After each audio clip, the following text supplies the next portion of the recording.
Войска прорвали оборону, десятки штурмовых групп одновременно пошли в наступление. Путин обратился к Украине. Это почувствует каждый. Москва переходит к бомбардировкам. Зеленский признал крах обороны. Защиты нет. Полный захват страны. Удары по американским объектам. Трамп заявил об ужасных потерях. Обращение президента к нации. В России нашли рецепт от украинских дронов. Герасимову подсказали лайфхак, как усилить ПВО. ВСУ резко изменили тактику ударов. Российский флот бежит. Мадяр раскрыл военную тайну. Об этих и других событиях к вечеру вторника, 14 июля. Хороший вечер вторника начинается с правильных новостей. С вами команда «Нехта», в студии Олесь Корниенко. Об этом говорили давно, и, наконец, украинские дроны добрались до этой жирной цели. БПЛА атаковали нефтехимический комплекс «Газпромнефтехим Салават» в Башкортостане. Вы тоже попали. Это примерно 1500 километров от границы с Украиной. По версии главы Башкортостана, все было вот так. Отражена массовая атака вражеских БПЛА на промзону Салавата. Есть ряд очагов задымления, вызванных падением обломков сбитых беспилотников. В общем, задымление было таким, что даже путинский назначенец не понял, что происходит. А вот по данным мониторинговых ресурсов, на одном из крупнейших предприятий российской нефтехимии поражены установка первичной перегонки нефти и цех по производству полиэтилена. По оценке аналитиков, это был последний крупный производитель бензина в России, который до сих пор не подвергался ударам в этом году. Одновременно под удар вновь попал Афипский НПЗ в Краснодарском крае, где после атаки также возник пожар. По данным российских властей, в результате налета пострадал один человек. Повреждения получили жилые дома и объекты инфраструктуры. Накануне Путин уже даже не пытался рассказывать о силе российского ПВО. Наши ответы всегда будут зеркальными, куда бы они пытались наносить удар на территории Российской Федерации. Мы будем отвечать зеркально, только в несколько раз мощнее. Противник будет это чувствовать. Уже чувствует, надеюсь. Ощущают ли последствия дальнобойных санкций Киева россияне, Путина, похоже, не заботит. Не менее впечатляющие новости поступают с фронта. Украинские военные заявили о крупном успехе на стыке Днепропетровской и Запорожской областей. По данным издания «Армия Информ», бойцы 425-го отдельного штурмового полка «Скеля» прорвали российские позиции на глубину до 25 километров, освободили 6 населенных пунктов и вернули под контроль около 120 квадратных километров территории. Освобождены населенные пункты Терновое, Запорожское, Новогеоргиевка, Вороное, Сичневое и Малиевка. Десятки штурмовых групп ВСУ одновременно начали наступление, которое постоянно поддерживали ударные беспилотники и авиация. По данным украинской стороны, в ходе боев серьезные потери понесла считающаяся элитной 120-я дивизия морской пехоты российской армии. Наступление стало продолжением украинского контрнаступления на стыке Запорожской и Днепропетровской областей. В конце 2025 и начале этого года российские войска пытались создать здесь так называемую буферную зону, захватив несколько населенных пунктов. Однако уже в феврале силы обороны Украины перешли в контрнаступление, отбросили российские войска, а в начале лета завершили зачистку освобожденных территорий. Президент США поддержал законопроект об адских санкциях против России, разработанный недавно умершим сенатором Линдси Грэмом. Об этом сообщает CNN со ссылкой на неназванного представителя Белого дома. Документ предусматривает возможность введения 500% пошлин на импорт из стран, продолжающих покупать российские нефть, газ и уран. В Сенате рассчитывают принять законопроект в ближайшее время. Лидер республиканского большинства Джон Тюн подтвердил, что Белый дом участвовал в работе над инициативой, а сенатор-демократ Ричард Блюменталь предложил сделать ее принятие данью памяти Грэму, который считал этот пакет своим главным политическим проектом. Правда, публично сам Трамп не подтвердил, будет ли закон об адских санкциях принят. Мы обсуждаем это. Мы очень скоро примем решение по этому вопросу. За несколько дней до смерти Линдси Грэм в 10-й раз посетил Киев, встретился с Владимиром Зеленским и заявил, что согласовал санкционный пакет с администрацией Трампа. Сенатор скончался 11 июля. О том, что за смертью одного из самых последовательных критиков Путина могут стоять российские спецслужбы, написал и российский публицист Игорь Эйдман, и известная американская трампистка Лора Лумер.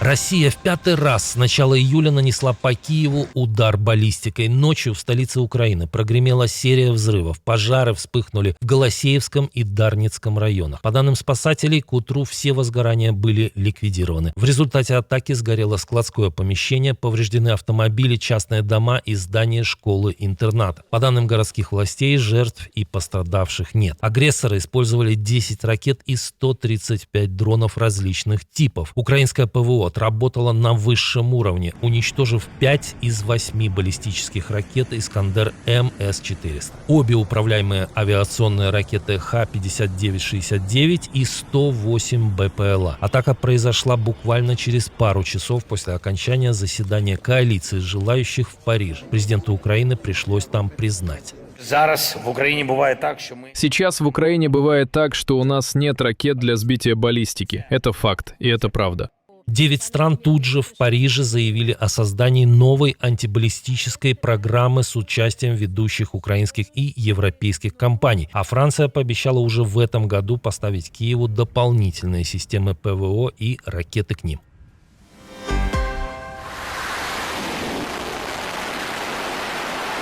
Американские войска третью ночь подряд наносят удары по Ирану. По данным Центком, в ходе 5-часовой операции были атакованы военные объекты в Бушере, Бандар-Аббасе и ряде других городов. Целями стали системы береговой обороны, ракетные и беспилотные комплексы, а также объекты военно-морской инфраструктуры, которые, по утверждению США, использовались для атак на коммерческое судоходство в Ормузском проливе. Мы атакуем их сегодня ночью и ликвидируем все их возможности, связанные с проливом, с Ормузским проливом. И я думаю, в конце концов, мы возьмем все под контроль. А то, что они делают, очень глупо, очень безрассудно. И они ужасно обращаются с людьми. На данный момент они убили 52 тысячи протестующих. Новые удары последовали после решения Дональда Трампа возобновить блокаду иранских судов в Ормузском проливе. Правда, теперь взимать плату за проход планируют не только КСИР, но и США. Трамп заявил, что хочет требовать с перевозчиков грузов 20% компенсацию.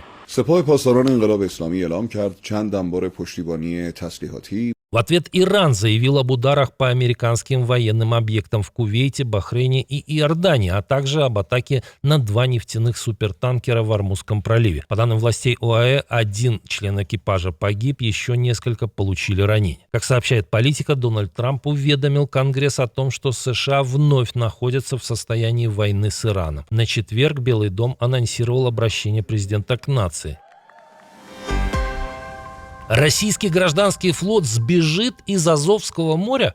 Властям страны-агрессора приходится ломать голову из-за беспрецедентной операции сил беспилотных систем ВСУ в этой акватории. За минувшие сутки украинские дроны поразили еще 5 танкеров, 5 сухогрузов и буксир. Всего за 9 суток таким ударам подверглись 116 российских кораблей. В Минсельхозе и Минтрансе РФ о ситуации говорят по-канцелярски витиевато, но де-факто чиновники признали, что сделать с атаками на танкеры и сухогрузы ничего не могут и прорабатывают альтернативные маршруты грузопотоков. Участники рынка и профильные ведомства координируют действия для обеспечения бесперебойности экспортных потоков. Обязательства перед иностранными партнерами по поставкам зерновых культур будут исполнены в полном объеме. С иностранными партнерами понятно, а что будет с россиянами? На самом деле интересует, а где же гуманитарная помощь в Крым? Кстати, Мадяр раскрыл одну тайну. Легендарный командующий рассказал, почему ВСУ не бьют по одному важному объекту. Мы не чіпаємо Кримський міст, якщо ви... Мы не трогаем Крымский мост, если вы не заметили. Пусть съебают через него. Все эти миллионы пусть через тот мостик пиздуют, без остановки в свою Россию.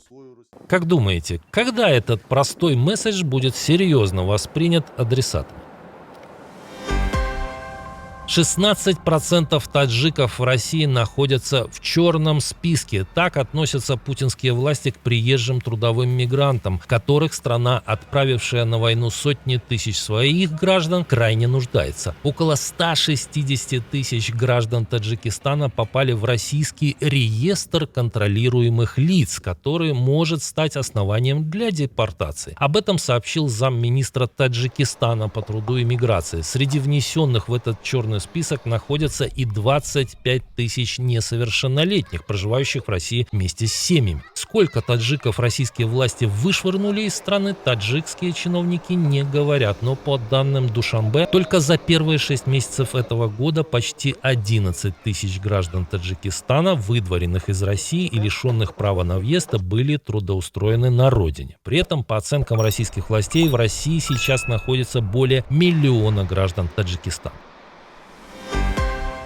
Кстати, тот, кто десятилетиями расчеловечивал таджиков, да и других трудовых мигрантов в глазах россиян и помогал сеять зерна ненависти к иноземцам, теперь открыто занят пропагандой войны. Михаил Галустян накануне был допущен к телу и рассказал Путину о своем новом шоу. Шоу «Битва дронов», которое мы придумали, это возможность раскрыть эту тему, сделать ее понятной, интересной, популярной. Планируем съемки проводить в самых красивых местах наших родины. Участники СВО, студенты, блогеры, звезды будут соревноваться в одной команде. Путин так обрадовался, что раскрыл секрет. Это не шоу, а кое-что другое. Успехов. Спасибо. Пропаганда чрезвычайно важна. Странно, что эти два персонажа не заметили, что другой бывший КВНщик из Киева уже давно показывает шоу дронов, причем по всей России, и его иногда можно наблюдать даже из окна. Кстати, у российского генштаба появился новый советник, который знает, как противостоять украинским дронам. Советник, правда, внештатный, но по потенциалу тянет на нового главу ПВО. Предлагаю назначить денежное вознаграждение в размере 20 тысяч рублей за один сбитый беспилотник. Я думаю, наши люди найдут способ и возможность и отследить эти беспилотники, и сбить их. Я думаю, и за 10 тоже справятся. Спасибо, что досмотрели до конца. Увидимся утром.